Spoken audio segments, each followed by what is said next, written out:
Assalamualaikum warahmatullahi wabarakatuh. Jumpa lagi di program Baca Buku Bersama Kajian Magnet Rezeki. Alhamdulillahirrabbilalamin. Bagaimana kabarnya teman-teman semua? Semoga selalu dalam keadaan sehat walafiat. Nah, kali ini kita masuk di bab 11 dengan tema Lain Ladang Lain Ilalang, masuk ke part kedua. Ya. Kita semua punya pilihan hidup. Ada 3 pilihan hidup yang bisa kita ambil. Yang pertama, bahagia di dunia, sengsara di akhirat. Yang kedua, bahagia di akhirat, sengsara di dunia.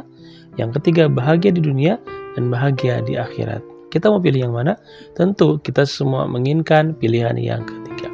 Baik, kita mulai part kedua, Lain Ladang Lain Ilalang. Bismillahirrahmanirrahim.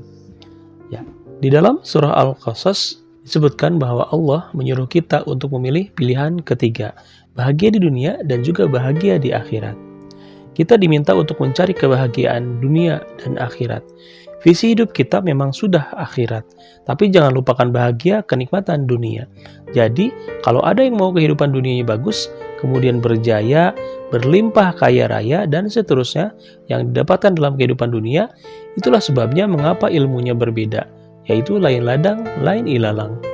Dalam kehidupan dunia ini, yang harus kita lakukan, yaitu 1. Berhati-hati dari seluruh dosa kita, karena setiap dosa akan dibalas Allah di dunia. Karena kita sudah memilih menjadi orang mukmin, berhati-hatilah agar tidak durhaka kepada orang tua, seuzon atau berusangka kepada orang lain. Hal-hal seperti ini nanti akan Allah balas dalam kehidupan dunia. Untuk itu, tidak ada pilihan lain bagi kita. Kalau mau hidup enak, nikmat di kehidupan dunia, berhati-hatilah atas perbuatan kita di dunia. Kemudian Allah juga membuka hal ini dalam Al-Quran surah Al-Qasas ayat 77. Inilah rahasianya. Kalau Anda mau hidup enak di dunia, kata Allah, berbuat baiklah kepada orang lain, sebagaimana Allah telah berbuat baik kepadamu. Dan jangan berbuat kerusakan di muka bumi. Kerusakan itu di mana? Kerusakan di pikiran, di perasaan, dan spiritual. Dan jangan berbuat kerusakan di muka bumi. Kerusakan di mana? Kerusakan di pikiran, di perasaan, dan spiritual. Allah membuatkan hukuman untuk mereka yang membuat kerusakan di bumi, sebagaimana tertuang dalam surah Al-Qasas ayat 77. Sungguh Allah tidak menyukai orang yang berbuat kerusakan. Kemudian ada yang bertanya kepada saya, Pak Nas, bukankah rezeki itu sudah ditakar? Kan semua rezeki sudah ditakar di rahim ibu. Allah sudah tetapkan rezekinya, jodohnya, dan ajalnya. Jadi untuk apa kita kejar-kejar rezeki? Saya tanya balik, ente sudah tahu dong takdir ente? Sudah tahu berapa rezeki ente? Dijawab, belum tahu Pak Ustadz. Lah, terus tadi katanya rezeki sudah ditakdirkan, sudah ditakar. Berarti ente sudah tahu dong takdirnya? Belum tahu Ustadz. Makanya, ditakdirkan itu bukan ilmunya kita. Itu ilmunya Allah Subhanahu wa Ta'ala. Karena kita tidak tahu takdir kita, takaran rezeki berapa. Makanya ya sudah, lakukan saja hal-hal yang baik-baik untuk kehidupan kita di dunia. Mau saya kasih tahu berapa takaran rezeki Anda? Ya mau Ustadz. Untuk jelasnya begini.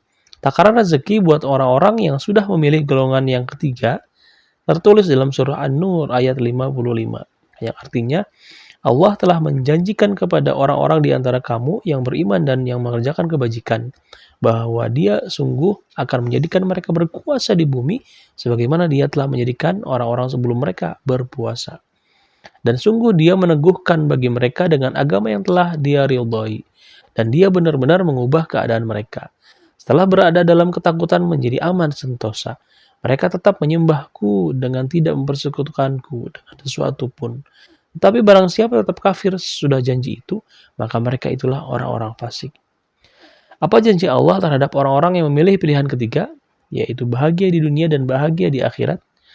Allah akan menjadikan mereka ini mulia, kaya raya di muka bumi, sebab dia telah menjadikan orang-orang sebelum mereka berkuasa. Bahkan Allah katakan makna berkuasanya di situ dalam hal apa saja.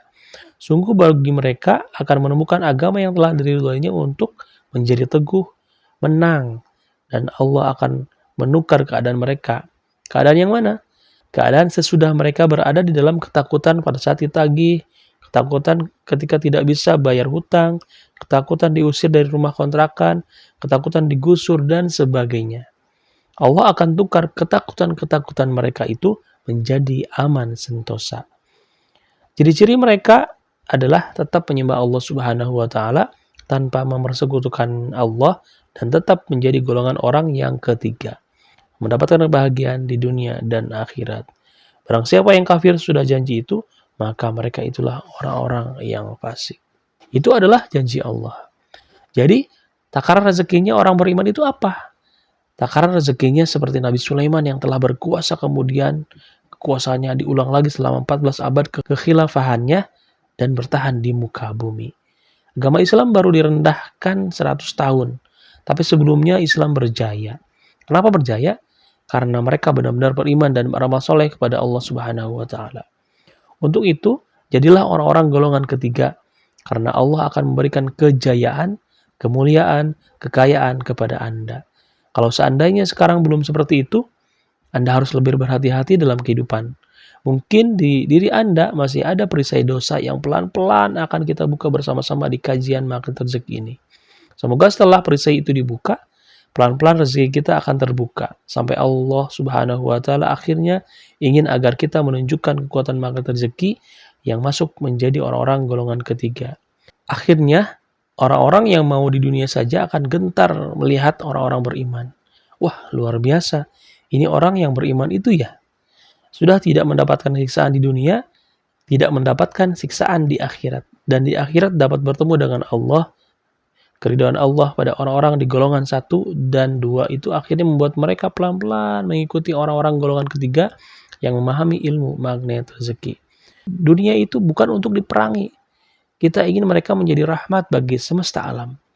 Bukan dengan melemparkan bom-bom di mana-mana yang tidak jelas dan melakukan jihad tidak jelas. Jihad yang baik adalah bersungguh-sungguh membuktikan bahwa Allah Maha Kaya. Allah Maha Mengayakan, Allah Maha Memberi rizki. Insya Allah kita semua akan menjadi orang-orang golongan ketiga. Anda siap menjadi orang golongan ketiga yang mengharapkan bahagia di dunia dan akhirat?